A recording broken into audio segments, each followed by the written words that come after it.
Fala, doutor Baracá. Como que é? Água, limão, glutamina e gratidão. Gratidão. É isso aí. Glutamina. Hoje é o dia do Saúde e bem-estar e da... Saúde e nutrição. Saúde e nutrição. É isso aí. Temos aqui o mestre. Eu tô muito feliz de estar aqui nessa data, nessa oportunidade. Primeiro eu queria agradecer o convite, parabenizar o espetáculo que vocês são. E esse novo formato agora, né? Que eu vi no primeiro era de rádio. Esse agora é de TV, né? Isso aqui é mais... sim. É. Agora estamos no talk show aqui. Ele é mais... Muitas gambiarras. Mais ou menos. Wannabe. É o wannabe. O salário é o mesmo. O salário é um só, ruim. Salário ruim. Você não faz ideia, viu, Baracá? Mas me fala uma coisa, você acha que hoje, nesse dia de saúde mental... Saúde, né? A saúde deve englobar tudo, saúde mental. Não há como. Se né? você envolve nutrição, vou até começar por aí. O órgão que mais se comunica com o cérebro é o intestino. Por isso que ele é considerado o segundo cérebro, ou um órgão inteligente. Produz mais de 30 neurotransmissores, mais de 90% da serotonina que o cérebro precisa, tem mais neurônios do que toda a coluna dorsal. Ele é considerado um órgão inteligente de conexão com o cérebro. Então, alimentar-se mal vai impactar na saúde mental, e o contrário também é verdadeiro. Baracá, você sabe que ainda não o encontrei lá, uma coisa que começou com o Zuckerman. Eu tenho feito a sauna fria, a crioterapia. Que bacana, crioterapia. Eu vi que você vai. Isso. Aí eu falei, pô, legal. Porque qual que é a ideia? Aquele negócio que eu entro no barril do Chaves. Nitrogênio. Baracá, Isso. nitrogênio. E aquilo, pra mim, eu tenho usado para concentração, eu tenho hiperatividade, mas parece que tem benefícios de emagrecimento. Eu queria que você explicasse um pouco a função, porque me perguntam e eu não sei explicar. Por que que o gelo libera serotonina, a crioterapia lá... A verdade, a crioterapia ou o banho de gelo é submeter o seu corpo a uma queda de temperatura corporal. Eu consigo baixar 12 graus de temperatura baixo corporal. 16. Parabéns. Minha esposa também baixa 16 ou 20, ela consegue bastante. Quanto maior a sua queda de temperatura corporal, maior os benefícios que você acumula, né? Acima de tudo, motivação, disposição, vigor, energia. Inibição de dores articulares e musculares, inibição de inflamação, diminui as citocinas inflamatórias que fazem parte de todo o contexto de adoecimento, promove um aumento e uma aceleração do metabolismo. E lógico que ele não vai emagrecer, mas se você estiver fazendo um programa e associar a sua crioterapia, você também vai ter benefícios. Mas isso aí você também pode tomar um banho gelado, que é a mesma coisa. O banho gelado é excelente para disposição, mas ele não consegue fazer a temperatura do Dana baixar 16 graus. Mas qual é o objetivo de baixar 16 graus? O corpo entra numa reação metabólica diante dessa situação, que é lhe promover uma série de antioxidantes e lhe promover essa disposição como um efeito rebote, uma resposta a essa queda de temperatura corporal. Você colhe os benefícios que o corpo promove quando submetido a uma queda, que lógico tem que ser numa temperatura curta antes que desenvolva... São 3 minutos. Só 3 minutos. Uma hipotermia. Pode chegar a menos 170, tem a banheira de gelo que também usa essa terapia. A banheira de gelo é mais difícil. A crioterapia é mais fácil porque você está sob o gás de nitrogênio. Já na banheira, não sei quem já experimentou isso, é difícil controlar a respiração com a água no corpo. 3 primeiros gelado. minutos são difíceis. Ali no começo é complicado, você tem que treinar. A dica para quem vai fazer isso é controlar a respiração. Você não consegue controlar muito o que pensa, você não consegue controlar o seu coração. Em algum momento você pode ter um descontrole. A única coisa que nós temos controle é sobre a respiração. Qual que é a diferença entre as duas, além do sofrimento, que parece ser pior? Os benefícios são os mesmos. O gelo tem um sofrimento maior e um risco de hipotermia que o gás de nitrogênio não oferece. Ô Baracá, eu acho isso aí... Muito moderno. Não é, porque tem essas coisas. Mas outro dia eu tava vendo lá. Outro dia tava lá, não sei o que. Não, eu gosto de chocolatinho.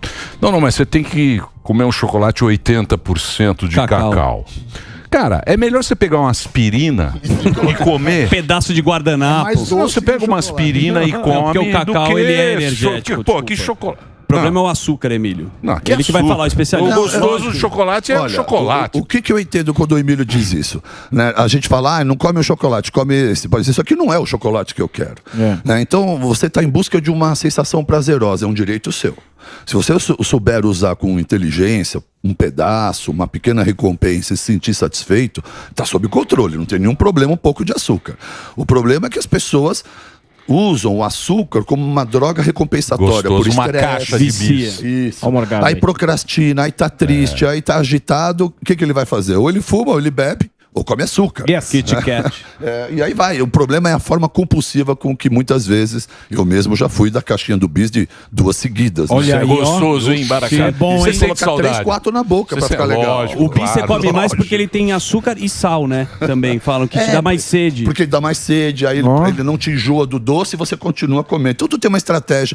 Aliás, o dia de hoje não poderia deixar de comentar, já que estamos tocando no alimento ultraprocessado e industrializado, que não podemos deixar de levantar e considerar a importância que está e a relevância sobre uma sociedade com alto consumo de produtos ultraprocessados. Isso já é conhecido em muitos trabalhos científicos. Há aumento de incidência de doenças crônico-degenerativas, aumento da diabetes, aumento de riscos de AVC, aumento de câncer. Há um estudo da Lancet que, se você diminuísse o consumo de produtos industrializados processados, haveria uma diminuição de 30% de câncer mundial. Isso é muito relevante, né? No Brasil, 57 mil pessoas por ano morrem por conta das complicações dos ultraprocessados. É mais do que a taxa de homicídios no ano, isso. Caramba. É muito grande, né? Então, o que aconteceu com a sociedade? Se você... Aqui são todos jovens, exceto o Emílio também, mas alguém que talvez esteja nos acompanhando lá com mais de 50, 60 anos, vai saber responder o que eu estou dizendo. Na década de 80 ou 90, a gente não conhecia ninguém com doença autoimune. Não conhecia ninguém com câncer, não conhecia ninguém com Alzheimer e Parkinson. Hoje, nessa década atual, todo mundo conhece um amigo próximo de nós com doenças autoimunes. E a única coisa que mudou nos últimos 30 anos é o comportamento alimentar. As pessoas estão comendo menos comida de verdade, estão descascando menos e desembrulhando mais. E isso está impactando na saúde. Só fazer um break pro Reginaldo, agora a gente continua nas plataformas. O Dr. Baracá tá aqui, ó. O Instagram dele é Instituto Dr. Baracá. O arroba é Dr. Baracá. Aí, ó. 2,6 milhões. Milhões de seguidores aí. Estamos aqui no Dia da Saúde e Nutrição. Batendo papo com quem entende. É isso Vai aí. lá, Reginaldo.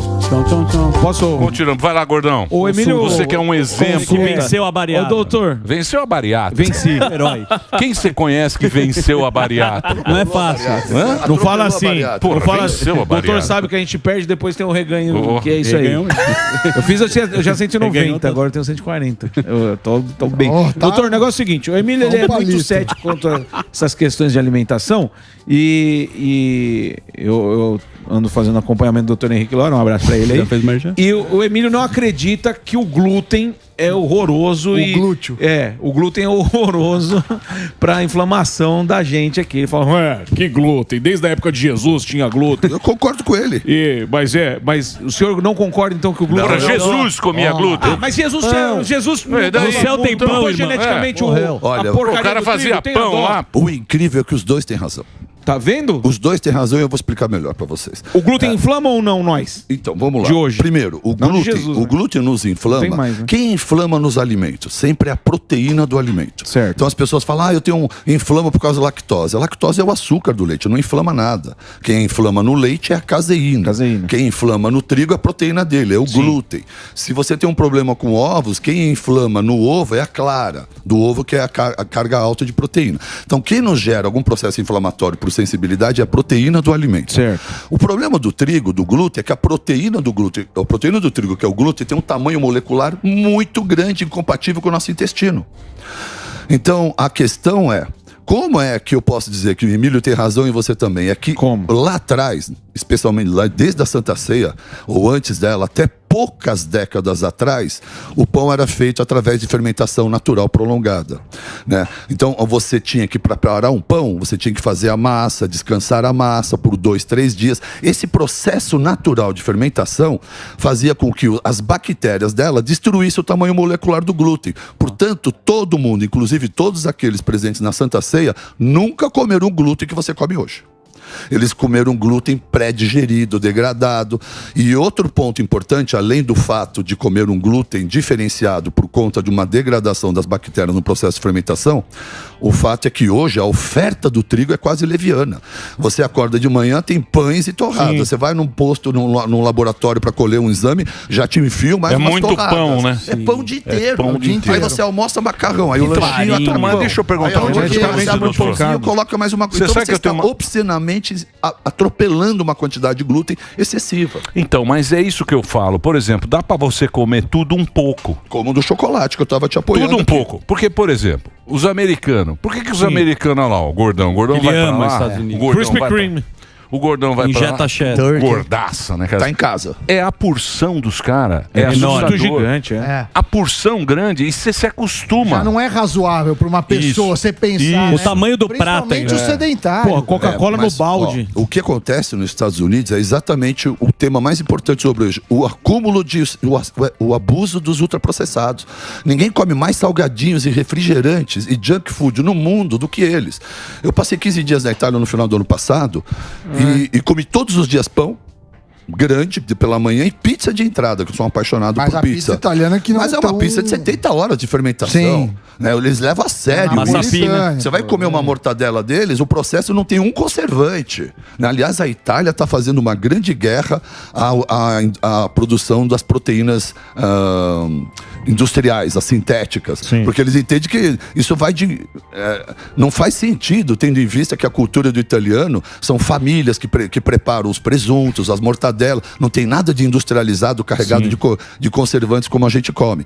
Então, o que há de mais moderno hoje em alimentação? Voltar ao passado, fermentar um pão, fermentar a massa para fazer um bolo, comer comida de verdade, né? usar recursos é descascar mais e desembrulhar menos. A modernidade, o pós-guerra, a política de empoderar a mulher e removê-la de casa. Vai, fuma o seu cigarro e vai trabalhar e deixa que a tua casa eu preparo um molho, eu preparo um molho de tomate pronto, um tempero pronto, um macarrãozinho pronto. E aí, na medida das facilitações que a indústria foi nos oferecendo, né, todos nós, homens e mulheres, fomos abandonando essa atenção especial da cozinha e aceitando essa praticidade processo que é o problema. do ultraprocessado. E aí estamos adoecendo junto com isso. Tem uma outra história. Mas, ô Baracá, Posso?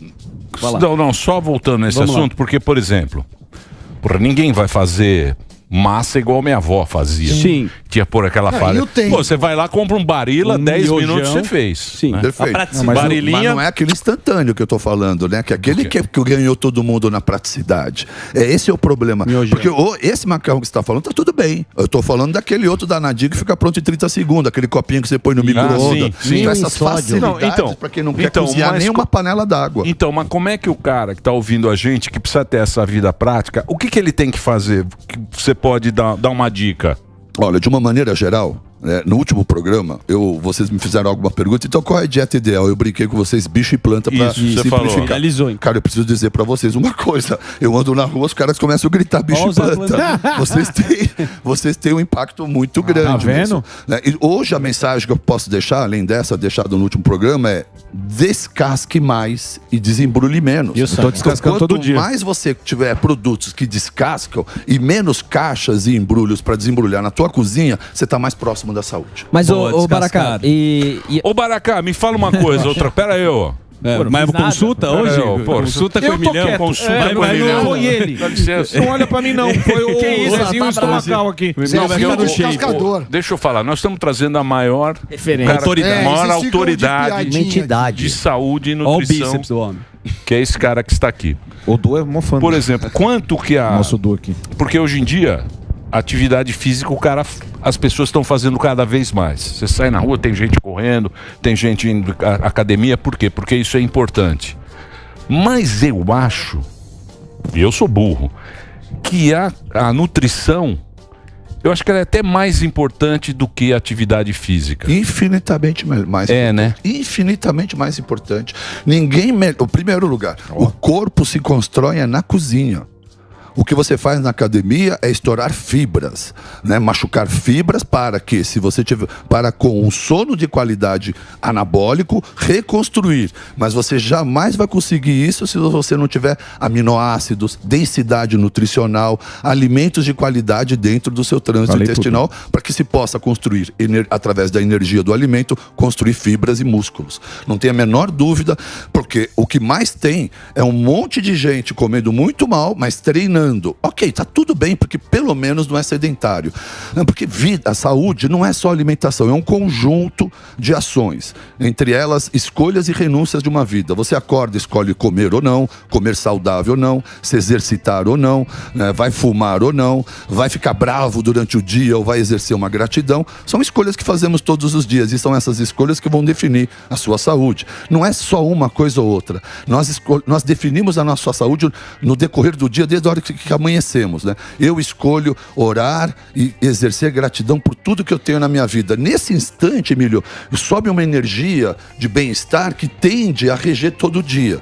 Se você não estiver atento a isso, acorda, trupica, bate o dedo no pé na mesa, olha para o trânsito, para a chuva, já começa a reclamar, você escolheu uma frequência do ódio ruim que vai reger o dia todo. Assim. Então, é um conjunto de escolhas entre o que vai pensar, o que vai falar, o que vai comer, se vai se exercitar ou não, é que vai, ao final das contas, te trazer a saúde que você tanto quer. Ouviu, Emílio? De autoconhecimento, você precisa de uma estratégia para alimentação, é o que eu percebo. Posso entrar? Não, você precisa de uma estratégia para a vida, o que ele está falando. Só rapidamente, para tudo, né? Mas tem uma história de quebrar o pico glicêmico. E eu tava ouvindo a gente falar que o açúcar ele quebra muito. Eu tô conversando muito, mas essa é uma interessantíssima. Você sabe que as pessoas... Falou agora... Não, o cara tá fazendo consulta ao vivo. As pessoas estão tomando vinagre orgânico de maçã. Você tem que começar pela fibra, depois pela proteína e depois pelo carboidrato. Faz sentido o que eu tô falando? Faz muito sentido, né?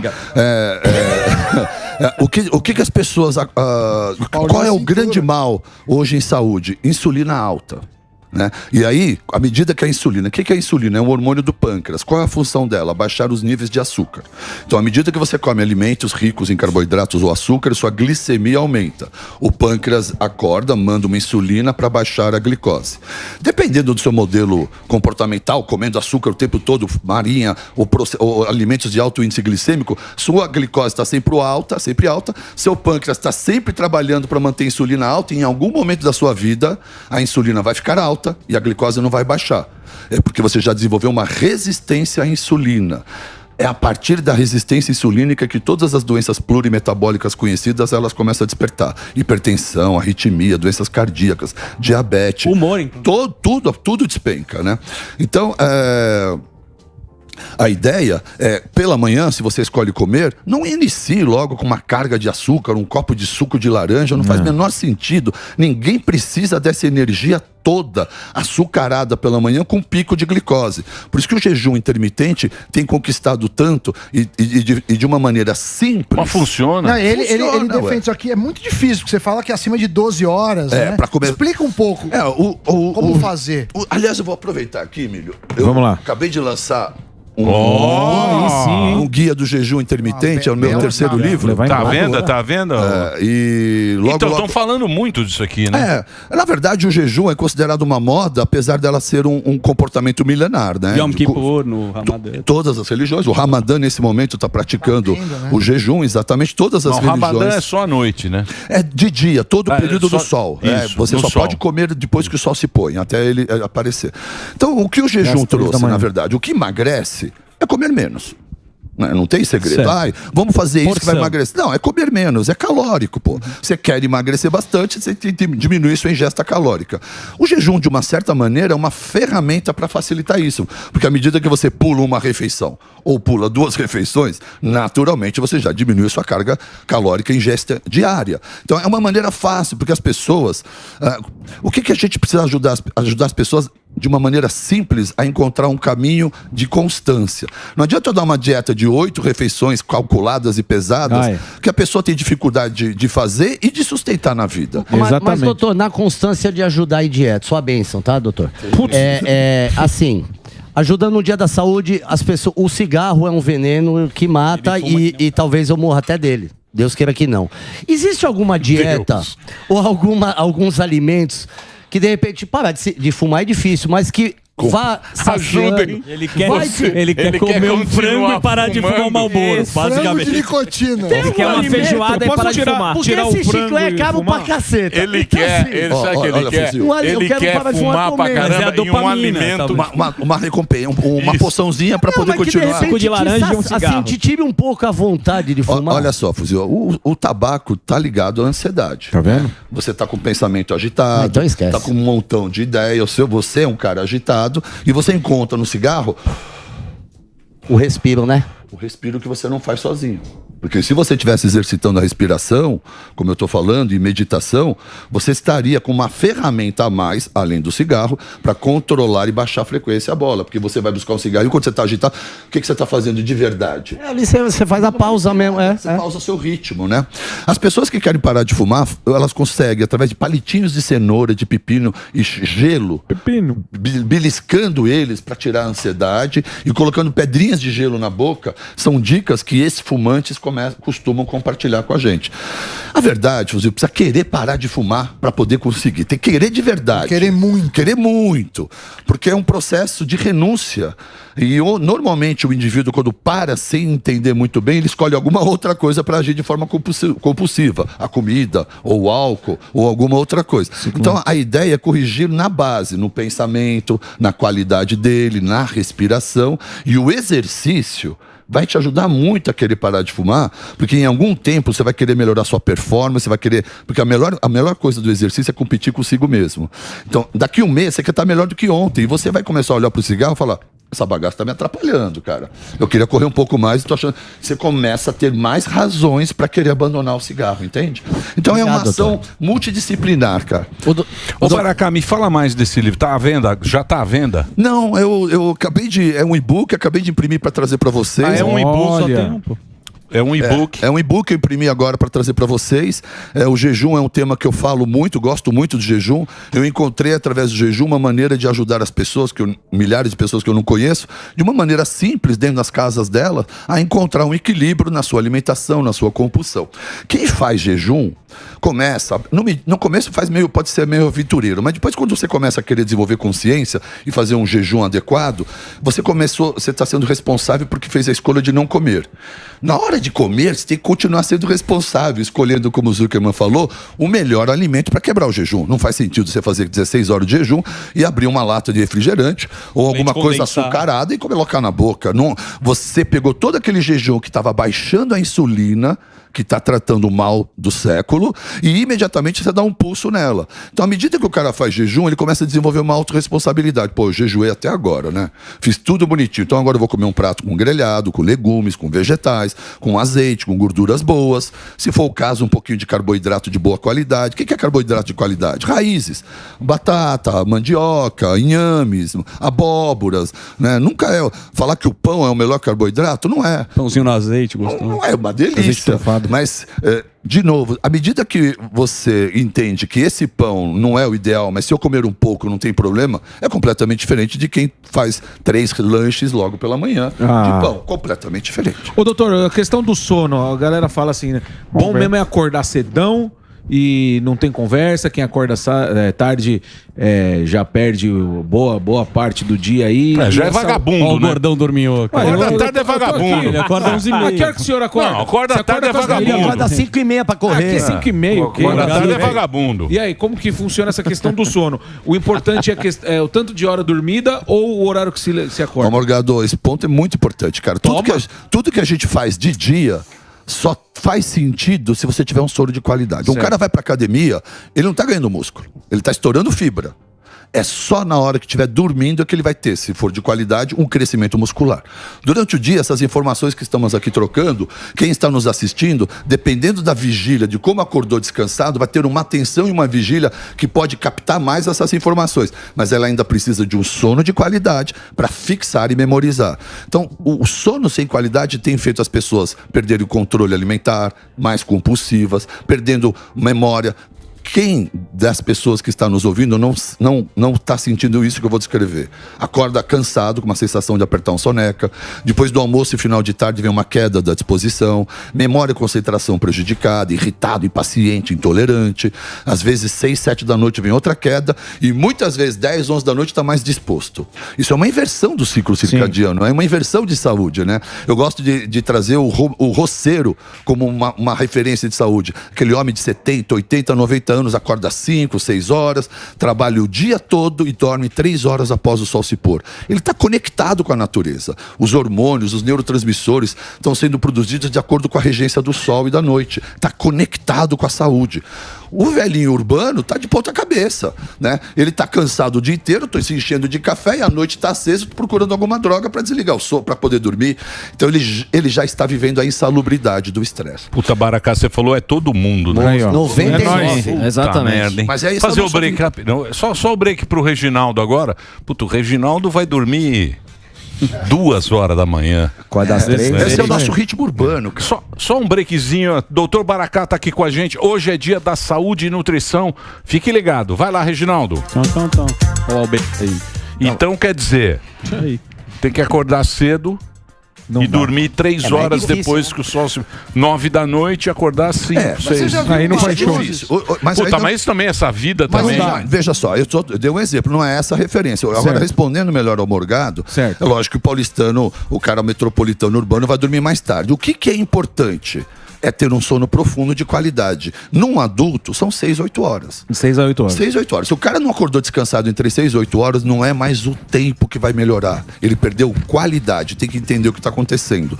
Muitas vezes um pouco de magnésio, alguns suplementos pode ajudar, uma pequena dose de melatonina pode ajudar muito a manter a profundidade do sono para acordar descansado. Tem como medir isso daí? Tem como medir? Porque você já viu essas luzes? Não sei se você já viu, Emílio. Tem umas luzes agora que imitam o pôr do sol, disso, porque aqui é muito difícil a gente conseguir dormir.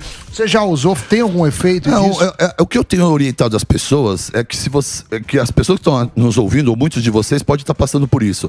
Acordam e ficam de olho fechado, não levanta a persiana, vai pro banheiro, vai brigando, põe um óculos escuro, sai pra rua, vocês estão fugindo do sol. Né? Acordou, tem que abrir todas as persianas, tem que abrir todas as janelas, é como se estivesse na roça. Abre a porta e vai pro campo. Deixa a luminosidade entrar no cérebro e avisar o seu corpo e o seu cérebro que é dia.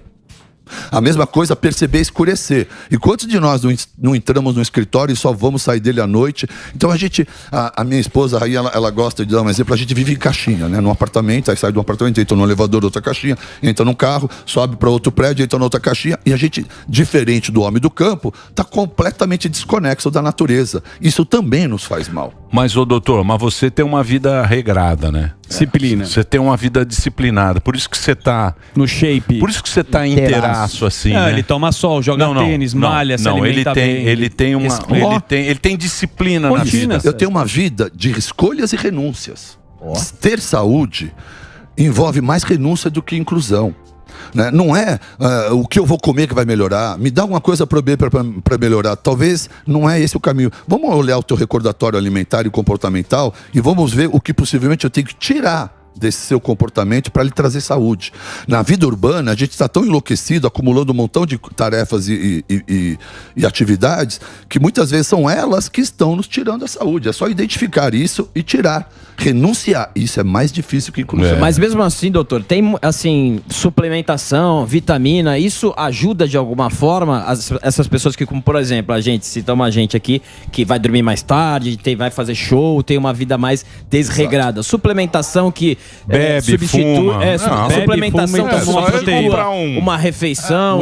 A suplementação e as vitaminas de hoje em dia, elas chegam a ajudar nessa questão? Elas nunca vão ser melhor do que uma comida de verdade. Né? Então eu costumo chamar que suplementação é um complemento, talvez, né? Então eu vou complementar a minha alimentação com algum suplemento, sim.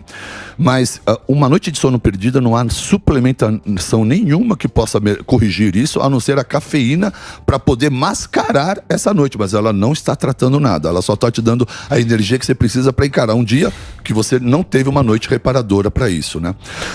Mas os suplementos da era moderna são muito importantes para a ativação da mitocôndria, para procurar um relaxamento pré-sono, porque diferente do homem da roça, desconectado da natureza e preso a múltiplos pensamentos, a gente precisa estar suplementando para tentar encontrar esse equilíbrio. Então, eu coloco alguns pacientes lá pelas 8, 9 da noite, toma um magnésio glicil, compra um suplemento chamado Relora, um chá de mulungu e de melissa, começa a desligar o telefone, faz uma higiene do sono, alguns suplementos e mudanças comportamentais conseguem começar a ajustar. Mas a verdade é que o homem da era moderna quer ficar ligadão até o último minuto e depois ele quer desligar em 30 segundos, né? Então a gente quer aproveitar a madrugada até... Que horas são? 2? Pô, tem que dormir, agora eu quero dormir rápido. Aí o que a gente aceita? Drogas. Aí vocês aceitam facilmente medicamentos. Por falar nisso, e esses negócios que os caras estão aplicando, os negócios que os caras estão aplicando, que parece para diabético, né? Ozempic. A caneta lá de emagrecimento. O que eu acho? A medicina tem muita dificuldade em ajudar as pessoas a emagrecer. Os próprios especialistas da área têm dificuldade de orientar a emagrecer porque não entendem nada de alimentação. Então, o único recurso que sobra a um médico que não entende de alimentação é o medicamentoso.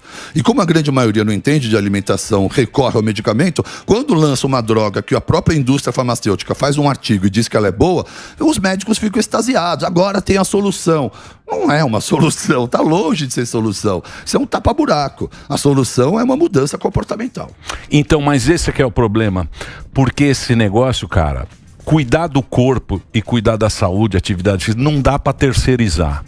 Isso é você que tem que resolver. Você não terceiriza isso, bicho. É você com você. Não é o teu nutricionista, não adianta. Exatamente. Não adianta. E hoje a sociedade ficou preguiçosa e delega ao médico, ao profissional de saúde. Eu não vou...